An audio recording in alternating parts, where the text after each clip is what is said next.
எல்லோருக்கும் வணக்கம். மதிப்பிற்குரிய திரு விஸ்வநாத் பிரதாப் சிங் என்று அழைக்கப்படக்கூடிய விபி சிங் அவர்களுடைய நாள், சமூக நீதியுடைய நாள். சமூக நீதி போராட்டத்தில் விபி சிங் முன்பு பின்பு அப்படின்னு வரலாறுல எழுதப்பட்டிருக்கிறது. இடவு ரிசர்வேஷனுக்காக, முக்கியமாக பிசி 27% பிற்படுத்தப்பட்ட மக்களுக்காக 27% மண்டல் கமிஷன் மூலம் நடைமுறைப்படுத்திய பொழுது தன்னுடைய ஆட்சி கவிழ்க்கப்பட்டு தன்னுடைய ஆட்சியை இழந்த போது கூட பத்திரிகையாளர்கள் கேட்ட கேள்வி, உங்களுடைய ஆட்சி கடுமையாக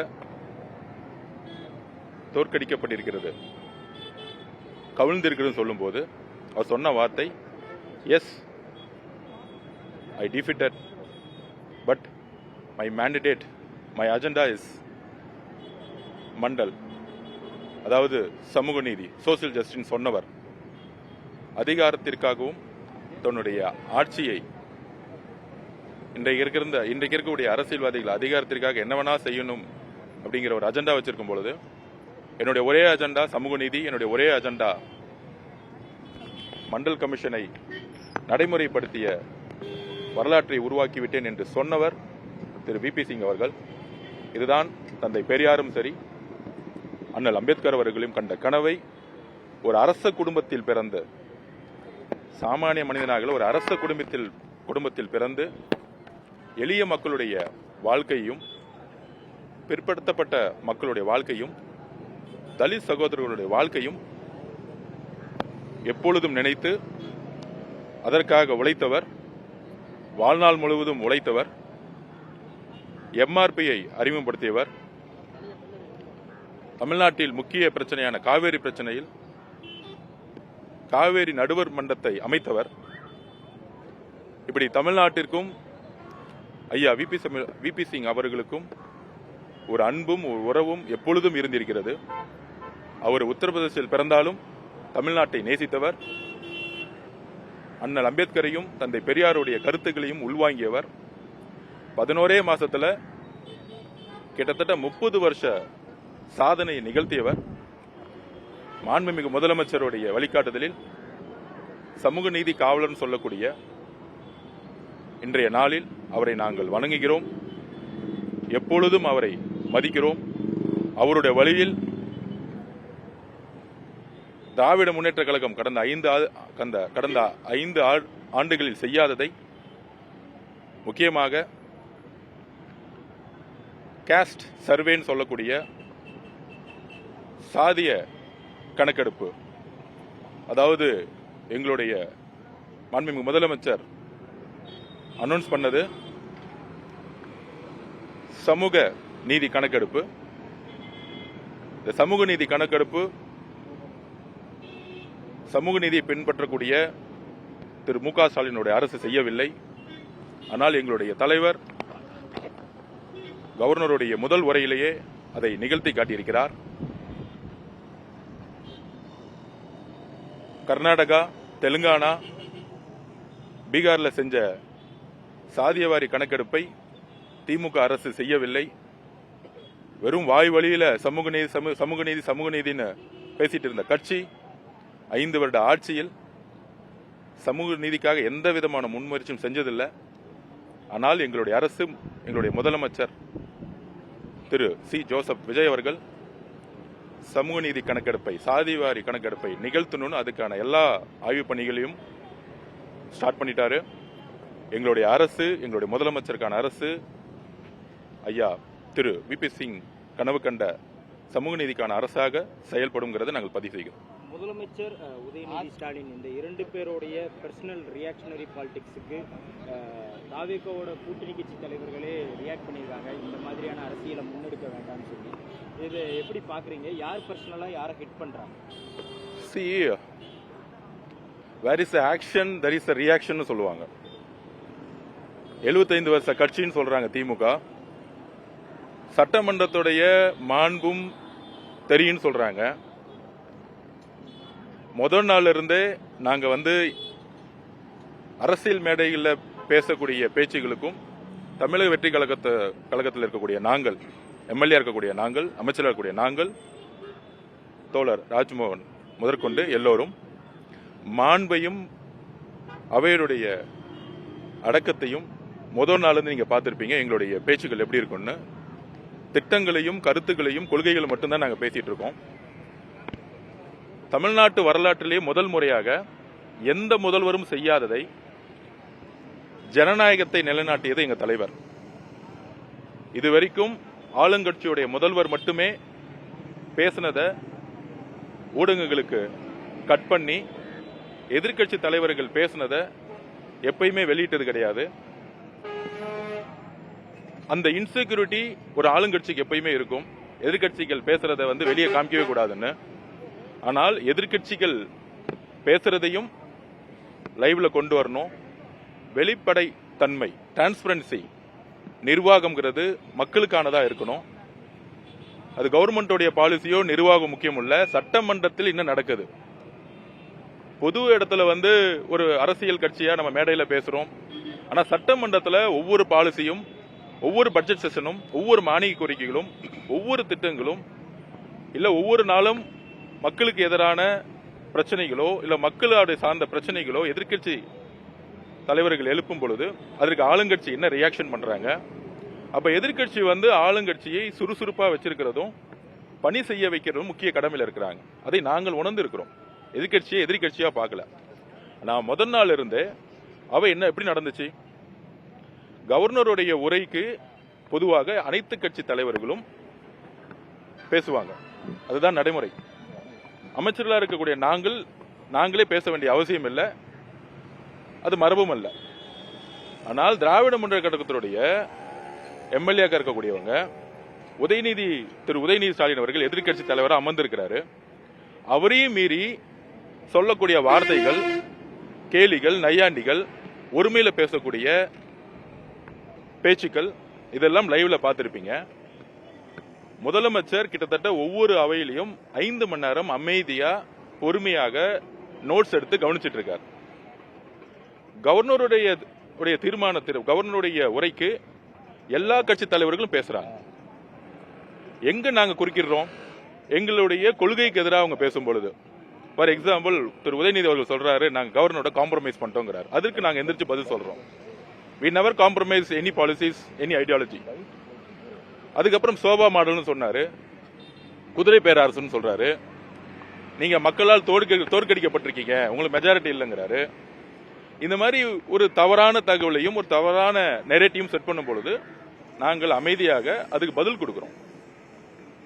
தமிழக வெற்றி கழகத்தில் இருக்கக்கூடிய தோழர்கள் தான் பெண்கள் பாதுகாப்பு பிரச்சனையா இருக்குன்னு ஒரு பொய்யா சொல்றாங்க. அப்படி சொல்லும் போது நாங்க எந்திரிச்சு ரொம்ப மாண்புடனும் மரபுடன் நாங்க பேசுறோம். அப்ப முதல் நாள்ல இருந்து திராவிட முன்னேற்ற கழகத்துடைய சட்டமன்ற உறுப்பினர்கள் என்ன சொன்னாங்க, கேலி கிண்டல். முதலமைச்சர் பேச மாட்டாரா, அவர் அமைதியா இருப்பாரா, அவர் ஊமையா?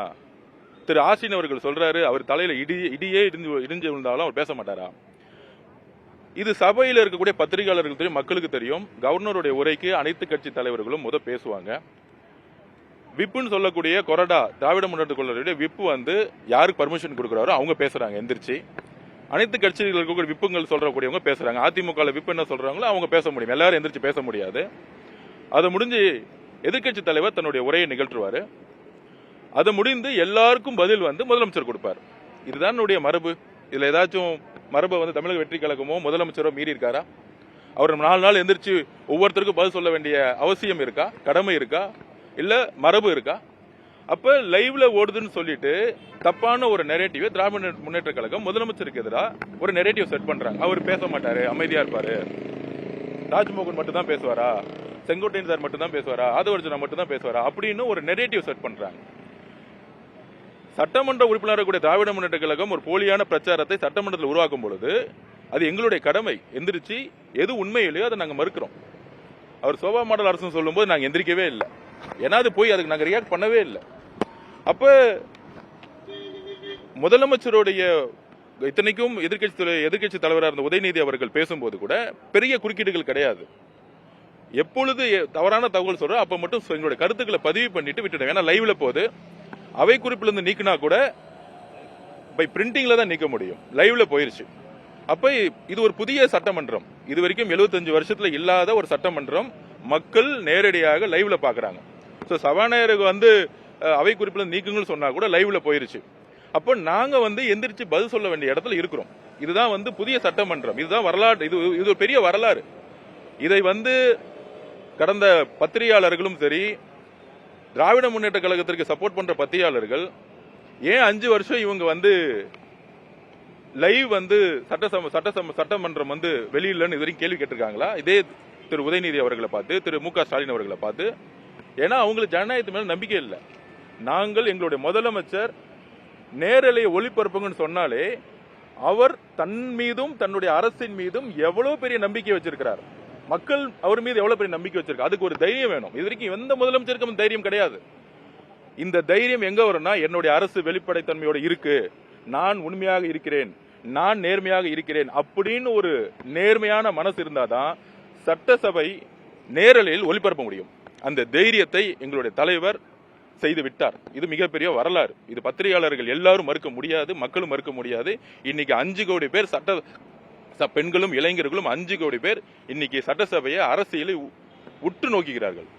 அவ்வளவு கவனமா பாக்குறாங்க. இந்த அரசு தவறு செய்யுமா, தவறு செஞ்சா என்ன பதில் சொல்றாங்க அப்படிங்கிறது ஒரு வெளிப்படைத்தன்மையை இன்னைக்கு உருவாக்கி விட்டது. ஒவ்வொரு அமைச்சரும் ஒவ்வொரு எம்எல்ஏ இருக்கக்கூடிய ஒரு கண்காணிப்பு வளையத்துக்குள், கண்காணிப்பு வளையம் மக்களுடைய கண்காணிப்பு வளையத்துக்குள் இன்னைக்கு சட்டசபை வந்திருக்கு. இதுதான் மிகப்பெரிய வரலாறு. இதுதான் மிகப்பெரிய வெற்றி. இதை கூட்டணி கட்சி தலைவர்கள் ஒரு ஆக்ஷன் வந்தா ஒரு ரியாக்ஷன் இருக்கும். 4 நாட்களாக முதல்வரை பார்த்து தலையில இடியே விழுந்தாலும் அவர் பேச மாட்டாரான்னு சொல்லி 3 நாட்களாக ஒரு எள்ளி நகையாடிய திமுகவை பார்த்து மரபு என்னன்னு ஏன் கேட்கல? அதை கேட்கணும். அதை நாங்க காலையில கம்யூனிஸ்ட் தோழர்கள்ட்ட பதிவு பண்ணோம். அண்ணன் திருமாவண்ணன் அவர்கள் மரபுப்படி ஒரு வார்த்தையை பேசியிருக்கிறாரு. கண்டிப்பாக அவர் மீது எங்களுக்கு அன்பும் மதிப்பும் இருக்கிறது. நல்ல கருத்துக்களை நாங்கள் வரவேற்போம். 4 நாட்களாக சட்டமன்றத்தில் நடந்த காட்சிகளை அண்ணன் திருமாவண்ணன் அவர்கள் பார்க்க வேண்டும். முதலமைச்சரை குறித்து அவதூறான சொற்கள் என்ன பேசினாருன்னு பார்க்கணும். அப்போ முதலமைச்சர் அவர்கள் அதுக்கு ரியாக்ட் பண்றாரு. என்ன பேசுங்கிறீங்க, நான் பேசும்போது என்ன நடந்துச்சு? கொளத்தூருங்கிறது தமிழ்நாட்டில் இல்லாத வார்த்தை கிடையாது. ஏன் கொளத்தூர்னு சட்டசபையில் சொல்லக்கூடாதா? நாங்க யாரையும் கிண்டல் செய்யல. ஆனால் எங்கள் மீது விமர்சனங்களையும் எங்கள் மீது ஒரு அட்டாக் வரும்பொழுது நாங்கள் பதில் சொல்ல, அரசியல் ரீதியாக பதில் சொல்ற இடத்துல நாங்க இருக்கிறோம். அவங்க அடிச்சுட்டே இருப்பாங்க, நாங்க அமைதியா போயிட்டே இருக்கக்கூடிய அந்த பண்ணையாத்தர் அரசியலிருந்து நாங்க இருக்க மாட்டோம். நாங்க அமைதியா மரபுப்படி இருக்கிறோம். திமுக சொல்லக்கூடிய அனைத்து போலியான பிரச்சாரங்களுக்கு நாங்கள் பதில் சொல்லுவோம். அப்படித்தான் முதலமைச்சர் அவர்கள் பதில் சொன்னார். பதில் சொல்லும் போது அமைதியா போயிட்டு இருந்துச்சு. பார்ட்டி ஃபண்டுன்னு மட்டும்தான் சொன்னார். திமுக பார்ட்டி ஃபண்டுன்னு சொன்னாரா? அங்க அதிமுகவும் இருக்கிறாங்க, மற்ற கட்சிகளும் இருக்கிறாங்க. பார்ட்டி ஃபண்டுன்னு சொன்னோன்னே ஏன் திமுக இருந்துச்சாங்க? ஏன்னா அவங்களுக்கு தெரியும் பார்ட்டி ஃபண்டு போன ஆட்சியில் எல்லா டிபார்ட்மெண்ட்லயும். இங்க இருக்க பத்திரிகையாளர்கிட்ட கேட்கிறேன், திமுகவோட பத்திரிகை நிறுவனங்களும் இருக்கு, டிடிசிபியில லஞ்சம் வாங்கல, நெடுஞ்சாலைத்துறையில் டெண்டர்ல ஊழல் இல்ல, பப்ளிக் ஒர்க் டிபார்ட்மெண்ட்ல ஊழல் இல்ல, இங்க இருக்கக்கூடிய சிஎம்டில 40 ரூபா வாங்கல, ரிஜிஸ்ட்ரேஷன் பண்ண போனா லேண்டை காசு வாங்காம பண்ணிட்டாங்க. ஒருத்தர் சொல்ல முடியுமா? துறை ரீதியாக எப்படி ஸ்கீம் போடுவாங்களோ, மக்களுக்காக திட்டங்கள் போடுவாங்களோ, அதே மாதிரி ஊழலுக்கு ஸ்கீம் போட்டிருக்காங்க. இந்த டிபார்ட்மெண்ட்டுக்கு 9%, இன்னொரு டிபார்ட்மெண்ட்டுக்கு 14%. அது ஃபேமிலி, முதல்வர் ஃபேமிலி முடிஞ்சா மினிஸ்டர் ஃபேமிலி, மினிஸ்டர் பிஏக்கள். இந்த புரோக்கர் சிஸ்டத்தை சட்டசபையில் நீங்க வாங்க, இங்க செக்ரட்டரியேட் வாங்க, எல்லாத்தையும் ஒழிச்சிருக்காரு. இன்னைக்கு இருக்கக்கூடிய நெடுஞ்சாலை துறையில டெண்டர்கள் பாத்தீங்கன்னா எல்லாம் ஆன்லைன் மயம் பார்க்கப்பட்டிருக்கு. இது வரைக்கும் எந்த கான்ட்ராக்ட் நான் பார்க்கவே இல்லை. இதை நாங்க சேலஞ்ச் பண்றோம். ஏன்னா முதலமைச்சர் வழியில நாங்க இருக்கிறோம். இங்க இருக்கக்கூடிய நம்ம சகோதரருடைய பல்வி கல்வித்துறையில ஒவ்வொரு ஸ்கூல்லையும் ரெனுவல் ஃபீஸுக்கு எவ்வளவு வாங்கினாங்க நிமிர்ந்து சொல்ல முடியுமா? திரு மகேஷ் பொய்யாமொழி அவர்கள் நான் காசே வாங்கலன்னு சொல்ல முடியுமா? சொல்லுங்க. எல்லா ஸ்கூல் 1000 ஸ்கூல் 1000 ஸ்கூலுக்கு 25 லட்சம் ரூபாய் காசு வாங்கியிருக்காங்க. இதை பொதுமக்களுக்கு தெரியும். இதை சட்ட ரீதியாக ப்ரூவ் பண்ண முடியுமானா அதுக்கான காலத்துல ப்ரூவ் பண்ணுவாங்க. கண்டிப்பா சட்ட ரீதியாக அந்தந்த ஏஜென்சி ப்ரூவ் பண்ணும். ஆனால் மக்கள் மன்றம் முன்பு போன அரசு எப்படி இருந்துச்சு, என்னுடைய அரசு எப்படி இருக்கு முதலமைச்சர் விளக்கம் கொடுத்துட்டு இருக்கார். அதை ஏன் சொல்றாருன்னா, லைவ்ல போட்டு நேரலையில தைரியமா மைக்க பிடிச்சு சொல்றாரு. ஒருவேளை ஊழல் இருந்தா அப்படி சொல்ல முடியாது, நேரல இருக்காது. முதலமைச்சர் தைரியமா மைக்க பிடிச்சி நாங்க தொட மாட்டோம் அப்படின்னு சொல்றோம்னா அதுக்கு ஒரு துணிவு இருக்கு. அதுக்கான அரசு இன்றைக்கு தெளிவாக நேர்மையா இருக்கு. அதை மக்கள் முன்பு அவருடைய உரையில சொல்றார். ஆனா அதையும் மீறி இவங்க எந்திரிச்சு குரல் கொடுக்கும் பொழுது சபாநாயகர் ஸ்பீக்கர் சொல்றாரு, இது வரைக்கும் வரலாற்று நிகழ்ந்ததே கிடையாது. உங்களுக்கு தெரியும், முதலமைச்சர் உரைக்கு அப்புறம் வேற எந்த உரையும் கிடையாது. அதோட சட்டசபை முடிஞ்சிடும். ஆனா சபாநாயகர் சொல்றாரு, முதலமைச்சர் பேசி முடிச்ச உடனே நீங்க பதில் கொடுங்க, எதிர்க்கட்சி தலைவர் நான் உங்களுக்கு வாய்ப்பு கொடுக்கறேன்னு சொல்றாரு. அவர்கிட்ட நேர்மையும் உண்மையும் இருந்தால் இது வரைக்கும் சட்டசபையில முதலமைச்சர் பேசின பிறகு, ஏன் பார்லிமெண்ட்லயே பிரைம் மினிஸ்டர் பேசின பிறகு வேற எதிர்க்கட்சி தலைவர்கள் பேச முடியாது? எவ்வளவு பெரிய டெமோக்ரஸியா ஜனநாயகமா ஸ்பீக்கர் அவர்கள் மரபையும் மீறி முதலமைச்சர் பேசி முடிச்சோன்னு எதிர்க்கட்சி தலைவர் நீங்கள் பதில் கொடுங்கள் அப்படின்னு சொல்லியும் அமைதியா முதலமைச்சர் அன்பார்லிமெண்ட் வேர்டு எதுவும் பேசல.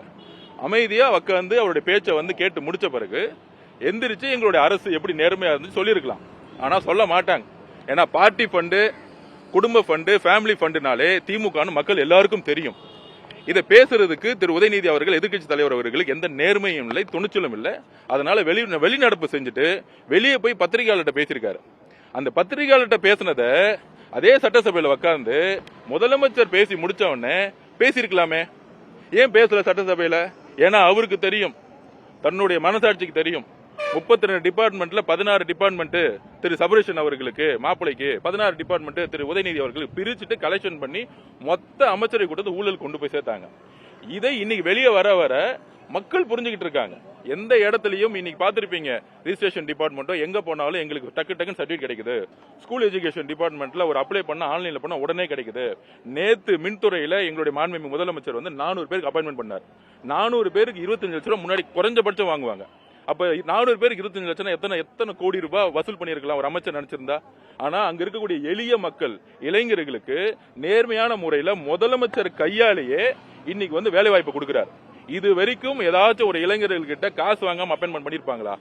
இவ்வளவு பெரிய மாற்றங்கள், இவ்வளவு பெரிய வரலாற்றை எங்களுடைய முதலமைச்சர் உருவாக்கும் பொழுது அரசியல் ரீதியான பொய் பிரச்சாரங்களையும் உடனடியா அவருடைய அரசை பத்தி பேசும்போது உடனே தனிப்பட்ட பிரச்சாரங்கள், தனிப்பட்ட தாக்குதல்கள், அவர் குடும்பம் இப்படி அப்படின்னு இந்த பிரச்சாரத்தை எலெக்ஷனோடய பண்ணாங்க. அதனாலதான் கடுமையா தோத்தாங்க. அவங்க எப்பயுமே பாலிசி படியோ ஐடியாலஜி படி பேசவே மாட்டாங்க. தனிப்பட்ட தாக்குதல்களை பேசியே தோல்வி விட்டுட்டே இருப்பாங்க. அவர்கள் அந்த அரசியலை செய்யட்டும், நாங்கள் மக்களுக்கான அரசியலை செய்கிறோம். இதுதான் கூட்டணி கட்சிகளுடைய எல்லா தலைவர்களுக்கும் எங்களுடைய வேண்டுகோள். திமுக எங்களுடைய அரசியல் எதிரி. அவர்களை நோக்கி செய்யக்கூடிய அரசியலுக்கான பதிலை நாங்கள் கூட்டணி கட்சியிட்ட விலக்கிட்டு இருக்கோம். முக்கியமா திருமானகிரி நாங்கள் விலகிருக்கோம். அதாவது பனையூர் பாபு உங்களுக்கு தெரியும், பழைய எம்எல்ஏ, அவரை கூட்டிட்டு போய் விசிகே உடைச்சு முக ஸ்டாலின் அவர்கள் 2 மணி நேரம் ப்ரோக்ராம் நடத்துறாரு. இது வரைக்கும் யாராச்சும் 2 மணி நேரம் ப்ரோக்ராம், ஒரு எக்ஸ்எம்எல்ஏ கூட்டு ப்ரோக்ராம் திமுக நடத்திருக்குமா? அப்படின்னா விசிகேக்கு என்ன மெசேஜ்? நீங்க எங்களை விட்டு போயிட்டீங்களா, உங்க கட்சி நாங்க உடைக்க போறோம் அப்படின்னு என்ன மெசேஜ் கூட? திரு முக ஸ்டாலின் அமைதியா இருப்பாரு. திரு ஏ ராஜா அண்ணன் பேசுறாரு, அது அவருடைய பேச்சு கிடையாது. அவர் போன் பண்ணி நீங்க கடுமையா அட்டாக் பண்ணுங்க, நான் அமைதியா இருக்கிறேன், நான் நல்லவர் மாதிரி இருக்கிறேன் பேச வச்சுக்கிட்டு. ஆனா கீழே இருக்கக்கூடிய எல்லா ஒரு பொதுச் செயலாளர் லெவல்ல இருக்கிறவங்க பேச விடுவாங்க, துணை பொதுச் செயலாளர் பேச விட்டுருவாங்க. பேசிட்டு அது அவருடைய உரையது, எங்களுக்கு அது சம்பந்தம் இல்லைன்னு சொல்லிடுவாங்க. இந்த மாதிரி அரசியலை கடந்த 50 வருஷமா பண்ணிட்டே இருக்கிறாங்க திமுக. திரு முக ஸ்டாலின் அவர்கள் தன் கீழே இருக்கவங்களை ஒருமையில பேச வைக்கிறது. ஆனா அவர் பேசாத மாதிரி ஒரு நடிப்பு அரசியல் பண்றது. அப்ப விசிகே உடைச்சு திரு பனையூர் பாலு எக்ஸ்எம்எல்ஏ உட்கார வச்சு 2 மணி நேரம் ஒட்டுமொத்த கட்சியும் நடத்துறாங்க அறிவாலயத்துல. அது என்ன மெசேஜ்? நீங்க எங்களை விட்டு போயிட்டீங்களா, அப்ப விசிகேவை நாங்க உடைக்கிறோம். இது மாதிரி இன்னும் நிறைய பேர்த்த பேசுறோம். திரு ஆளுநர் திரு ஷாநவாஸ் கிட்ட முன்னாள் முதலமைச்சர் முக ஸ்டாலின் அவர்கள் டைரக்டா கூட்டு பேசிட்டு இருக்காரு, எங்க கட்சிக்கு வந்துருங்க. அப்ப விசிகே ஒரு நேர்மையான முறையில இங்க சேர்ந்துட்டாங்க, ஆட்சியில பங்கெடுத்துக்கிட்டாங்க. அப்ப அந்த கட்சியை எப்படி உடைக்கணும்? இந்த எண்ணம் தான் அவங்க பண்ணையார்த்தணும். இந்த ஆதிக்கத்தை தான் நாங்க உடைக்கணும்னு நினைக்கிறோம். சோ அதனால எல்லா கட்சியோடைய தோழர்கள் நாங்க பதிவு பண்ணிட்டோம். நாங்கள் இந்த பண்ணையார்த்தனத்தையும் திமுக ஆதிக்கத்தையும் எப்பொழுதும் குரல் கொடுத்துக்கிட்டே இருப்போம். இதுதான் எங்களுடைய மெசேஜ். அதனால மரபை நாங்க மீறல. முதலமைச்சர் பேசிய வார்த்தைகள் there is a ஆக்ஷனுக்கு ஒரு ரியாக்ஷன் இருக்கும். 4 நாட்களாக முதலமைச்சருக்கு அவங்க என்ன கேள்வி கேட்டாங்களோ நான் அப்பயே சொன்னேன், பேசல எப்ப பேசுவாரோ அந்த நேரத்தில் பேசும்பொழுது ஒட்டுமொத்த தமிழ்நாட்டுக்கு ஒரு அதிர்வலை உருவாக்குவார்னு அந்த அதிர்வலை நேர்மையான முறையில் உருவாக்கிட்டு இருக்காரு. குறிப்பா சட்டசபை என்பது தமிழக வெற்றி கழகத்தினுடைய முதல்வருக்கும் அவருடைய அமைச்சர்களுக்கும் சட்டமன்ற உறுப்பினர்களுக்கும் அது ஒரு ரீல் ஸ்பாட், ஒரு ஷூட்டிங் ஸ்பாட் அப்படின்னு எதிர்க்கட்சிகள் ஒரு விமர்சனம் வைக்கிறாங்க. அதுக்கு அதாவது போன ஆட்சியில சட்டமன்றம் எப்படி நடந்துருச்சு பாத்தீங்களா? பழைய முன்னாள் அமைச்சராக இருந்த திரு மூர்த்தியா இருக்கட்டும், நாசர் அவர்கள் இருக்கட்டும், எப்படி பேசுவாங்க தெரியுமா? ஒரு கல் ஒரு கண்ணாடியில் வாழ்க்கையை ஆரம்பித்த திரு உதயநிதி அவர்கள் ஏதோ இந்திய போராட்டத்தில் தியாகம் பண்ண மாதிரி அந்த கல்லை எடுத்தாரு, இந்த கல்லை எடுத்தாரு, பேசிய வார்த்தைகள் எல்லாம் பாருங்க. நீ சட்டசபை அப்படி ஏதாவது நடந்துட்டு இருக்கா? முதலமைச்சரை பத்தி இப்போ ஏதாச்சும் புகழ்ந்து 10 நிமிஷம் பேசிட்டு இருக்கோமா? ஸ்ட்ரெயிட்டா சப்ஜெக்ட் போயிட்டு இருக்கோம். மக்களோட பிரச்சனையை பத்தி பேசிட்டு இருக்கோம். எப்படி சட்டசபை 5 வருஷம் நடத்தினாங்க, இந்த 4 நாட்கள் எப்படி நடந்துச்சுன்னு பாருங்க. ஜனநாயகப்படி, நேர்மையாக, மரபுப்படி பக்காவா நடந்துச்சு. ஸோ அதனால நீங்க பாப்பீங்க, அவங்கள பொறுத்த வரைக்கும் அண்டர்ஸ்டிமேட், இவங்க எல்லாம் புதியவர்கள், என்ன இவங்க பேசுவாங்க தான் வந்தாங்க. நாங்கள் அவங்க எழுப்பிய ஒவ்வொரு கேள்விக்கும் கரெக்டாக என்ன மரபோ, என்ன ஜனநாயகமோ, என்ன ஸ்கீம்ஸோ, மேகதாது பிரச்சனைனா உடனடியாக நாங்கள் கரெக்டா பதில் கொடுத்தோம். ஸோ இந்த மாதிரி ஜனநாயகப்படி சட்டசபை நடந்துட்டு இருக்கு. அது வழியில நாங்க எப்பொழுதும் சொல்லுவோம். அம்மோனியா அட்டாக் ஏற்பட்டப்ப முதல்வர் அதை மக்களை கவனிக்காம நடிகையுடன் பிறந்த நாள் கொண்டாடிட்டு இருந்தாரு அப்படின்னு டிஎம்கே ஐடிவிங்கள ஒரு பதிவு தான் சொல்றோம்ல. இந்த மாதிரி கீழ்த்தரமான பிரச்சாரங்களை காமராஜர் காலத்துல உருவாக்குனாங்க. ஜெயலலிதா அம்மா எந்த அளவுக்கு அசிங்கப்படுத்தினாங்க. மரபுன்னு பேசுறாங்க. சட்டசபையில சேலையை கிழிச்சது திமுக தான். மரபுக்கும் இவங்களுக்கு சம்பந்தம் இல்ல. அதாவது ஒரு தாட் இருக்கு. ஒரு அறிவு இல்லாத ஒரு மனிதர்கிட்ட தனிப்பட்ட தாக்குதல்கள் வந்துடும். ஸோ அவங்க கிட்ட பொதுவா இன்னைக்கு எந்த விதமான நேர்மையான சிந்தனைகளும் இல்ல. அதனால தனிப்பட்ட தாக்குதலை மேற்கொண்டு இருக்காங்க. அதெல்லாம் மக்கள் தேர்தலே புறக்கணிச்சிட்டாங்க. அதுக்கு பதில் சொல்லி டைம் வேஸ்ட் பண்ண வேணாம். முன்னாள் அமைச்சர் ஏவாவேல தொடர்புடைய இடத்துல லஞ்ச ஒழிப்புத்துறை சோதனை மேற்கொண்டு வராங்க. அது அந்தந்த டிபார்ட்மெண்ட் இயற்கையா செய்யக்கூடியது.